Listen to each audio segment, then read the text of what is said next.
আস্তে আস্তে আমাদের যখন বয়স বাড়ে, আপনি অনেক কিছু করেন বাট আপনি অন্য মানুষকে খুশি করতে পারবেন না। তো আমি আজকে আমার এই স্পিচের মাধ্যমে আমি আপনাকে দুটো টেকনিক জানিয়ে দিতে চাই, কিভাবে মানুষকে খুশি করবেন এন্ড কিভাবে নিজেকে খুশি করবেন। আমরা যত দিন যায় আমাদের সুখটাকে অনেক দামি করতে থাকি। এখানে একটা কোট পিন আছে, এই কোট পিনটার দাম মনে হয় 30 টাকা। এটা যখন আমি বানিয়েছিলাম আমার খুব ভালো লেগেছিল, আরে 10 মিনিট স্কুলে একটা আলাদা কোট পিন, আমার খুব মজা লেগেছে। এখন যখন আমি নতুন স্যুট বানাই আমার এতটা মজা লাগে না। চিন্তা করে দেখেন, আমার সুখের দাম আগে ছিল মাত্র 20 টাকা, এখন আমার সুখের দাম 20,000 টাকারও বেশি হয়ে গেছে। যখন ছোট ছিলাম বাসা থেকে 10 টাকা টিফিনের টাকা পেতাম, 6 টাকা দিয়ে ডিম চপ খেতাম, 4 টাকা রেখে দিতাম। ওই 4 টাকা দিয়ে 2 টাকার আচার খেতাম, 2 টাকার ফুচকা খেতাম। ওই 2 টাকার যে খুশি ছিল, এখন রেস্টুরেন্টে হাজার হাজার টাকার স্টেক খেলেও কিন্তু ওই আনন্দ পাওয়া যায় না।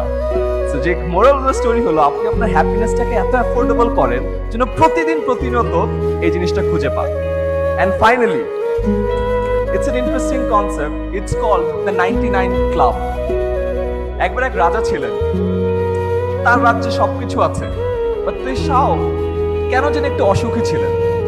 সে নিজের রাজ্যে একবার হেঁটে যাচ্ছিলেন, দেখলেন যে এক লোক তারই রাজ্যে, সে খুব খুশি, মনের আনন্দে গান গাচ্ছে। রাজা তার রাজপ্রাসাদে আসার পরে তার যে অ্যাডভাইজার আছে তাকে জিজ্ঞাসা করলেন যে আমি রাজা, আমার মনে সুখ নাই, আমার রাজ্যের ওই লোক, ওর তো কিছুই নাই, ও এত সুখী কেন?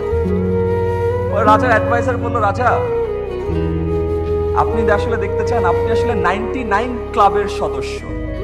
রাজা বলে 99 ক্লাব মানে কি? রাজা বলল, রাজা আমাকে একটা দিন সময় দেন, আমি আপনাকে দেখাচ্ছি।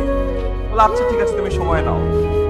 রাজার অ্যাডভাইজার গিয়ে ওই লোকের বাসার সামনে একটা থলে রেখে গেল। ওই থলেতে 99টা সোনার মুদ্রা ছিল। তো এই লোক যখন বাসা থেকে বের হলো, দেখলো তার বাসার সামনে একটা থলেতে 99টা সোনার মুদ্রা। সে দেখে তো খুশি হয়ে গেল, আরে সোনার মুদ্রা, তো বিশাল ব্যাপার, আমি তো বড় লোক হয়ে গেলাম। সে গোনা শুরু করলো যে কয়টা আছে, 1 2 3 4 5 6 করে। দেখলো 99টা আছে। সে আবার গুনলো, দেখে 99টা আছে।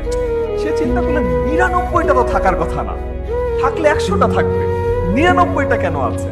তারপর সে এটা নিয়ে চিন্তা করতে লাগলো, আর একটা কে নিয়ে গেল, কার কাছে ওই একটা আছে, কেউ কি আমার এই সোনার মুদ্রা চুরি করেছে? তারপরে সে বাসায় খুব গোমরা মুখ আর দিক খুঁজে বেড়াচ্ছে তার ওই একটা সোনার মুদ্রা কে নিয়ে গেছে। সে যখন কোনোভাবে খুঁজে পাচ্ছে না, সে আরো কাজ করা শুরু করলো, সারা দিন রাত কাজ করে। কেন?